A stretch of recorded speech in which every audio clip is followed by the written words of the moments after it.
I'm Melanie Clemmons, and I am really pleased to be able to share the exhibition Likes Charge with you. Likes Charge is part of the phrase Likes Charge, Reblogs Cast, which comes from the casting of emoji spells on social media. The projections in this work borrow from many different spiritual traditions that use a magic circle or a circle of protection that help to intensify and focus the energy involved when casting spells or doing energy or magic work or meditation. In video game studies, the concept of a magic circle is explored further as a specific membrane in a game where the player learns special skills or is protected from the outside world. These projections that you see on the wall are created using CSS. It's a language that stylizes web pages, and they also exist online as NetArt pages as well as projections. So that's the piece that I'm calling the Eye. It has two really main purposes. So one is the really practical purpose of live streams the whole show online for virtual viewers. But it also, if you're physically present, what you'll notice is that there is a screen where you can see yourself.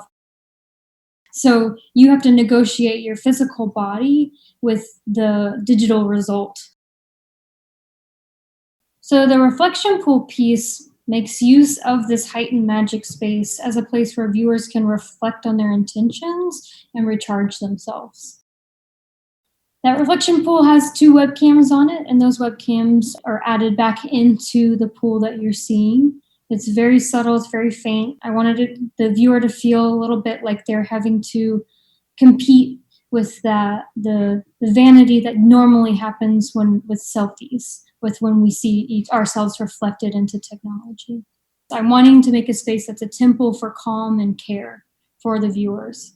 So I wanted things to be a lot slower. Like I like the idea that there isn't that like a prescriptive thing of this is what you do when you interact with this piece, that it's just a little more intuitive as you're figuring it out. You're just kind of experiencing this work and it being slowed down. So that's the piece that I've been calling the Click Farm Crystal Grid. What that piece is referencing are these real life hardware farms that people have, so that when people pay for likes or follows, they go into these click farms, and then those click farms are just running bots that are generating those likes and follows or comments. The click farm, that is actually live streaming, pre-recorded live stream video. So I wanted to kind of create my own click farm, but that had a different, more metaphysical or more spiritual use than generating likes and follows. So each of the phones in that rotating piece are representative of the 7 main chakras in your body. So each of those videos are representative of that. And then the crystals that surround each of those are 3D printed healing crystals. I also like to think about them in terms of the placebo effect, because the people that have studied crystals all cite this same study that show that healing crystals work much the same way that a lot of placebo medications work. When you know what those properties are and you have them around you, that they work for you. So in the front window, there are 3 lenticular prints, which are just prints that change as you move around them. It's something that a couple of different net artists have used in the past decade or so as a way to bring gifts from a digital space into a physical space. Those lenticulars explain more didactically how each of those crystals have those abilities worked into them. So just one example is that there's this one really spiky one that I like a lot, and it specifically helps viewers heal from filter bubbles or other sort of algorithmic divisions that happen online. I think a lot about the ways that society and humanity has changed as a result of the exponential growth and inundation with technology.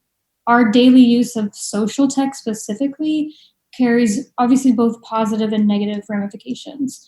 We get to connect with people we love or can fall in love with, while also being subjected to hate speech and false information. We can use tools like facial recognition to make cute emoji videos and express ourselves, while the same technology is used in policing to convict innocent people because of how poorly it's made. So, with that dichotomy in mind as a background for kind of this whole show, I think about making art with technology as a means to expand what that daily use of tech can look like, as well as how we can use it to shape a more intuitive or multifaceted and inclusive present and future.